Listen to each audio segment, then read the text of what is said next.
की कदर करें। जैसे कि मरकुस की पुस्तक 14 अध्याय उसकी 10 आयत में लिखा है, तब यहूदा इस्करियोती जो 12 में से एक था प्रधान याजकों के पास गया कि उसे उनके हाथ पकड़ा दे। मेरे प्रियो, बाइबल बताती है कि जिस अभिषेक की आप कदर नहीं करते हैं वह अभिषेक आपके जीवन में कभी काम नहीं करता। बाइबल में लिखा है कि यहूदा ने प्रभु यीशु मसीह को कभी प्रभु नहीं कहा, उसने हमेशा उसको मास्टर या रब्बी कहा, क्योंकि जो आपके मन में होता है वही आपकी जुबान पर आता है।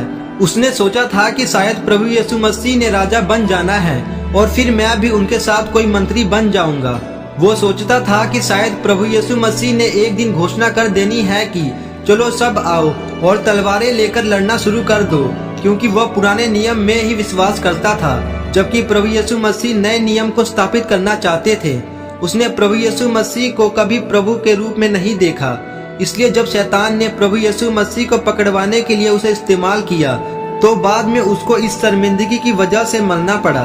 अब मैं यह नहीं जानता कि कौन है जो सिर्फ चंगाई लेने के लिए चर्च में आता है और कौन है जो परमेश्वर की महिमा के लिए कुछ बोता है, या कौन है जो ये सोचता है कि चलो मेरे पास कुछ नहीं है पर मैं इस सेवकाई के लिए परमेश्वर के दास के लिए प्रार्थना करूंगा, मैं मन से रोजे रखूंगा, या मैं 2 दिन सुसमाचार के लिए जाऊंगा, या मैं चर्च में आकर दरियां बिछाऊंगा, या मैं चर्च में सफाई करूंगा। पर परमेश्वर सब कुछ जानते हैं। जिस अभिषेक की आप कदर नहीं करते हैं वह अभिषेक आपको कभी नहीं मिल सकता।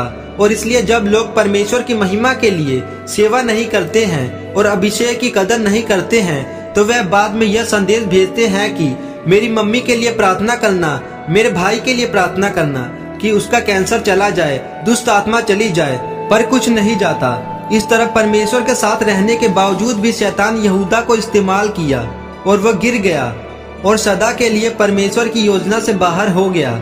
जब आप परमेश्वर के दास के अभिषेक की कदर करते हैं और फिर जब आप परमेश्वर की महिमा के लिए कुछ मांगते हैं तो आपको परमेश्वर अनुग्रह देता है।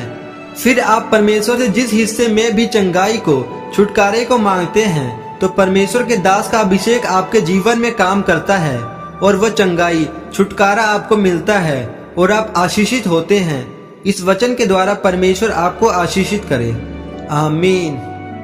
तो आइए हम इस अंगीकार को एक मन होकर करें। सर्वशक्तिमान परमेश्वर, आज के वचन के लिए मैं आपका धन्यवाद करता हूँ और ये अंगीकार करता हूँ कि मैं अपने जीवन को आपके हाथों में सौंपता हूँ। मुझे अपने कामों के लिए इस्तेमाल करें, प्रभु यीशु मसीह के नाम में, आमीन।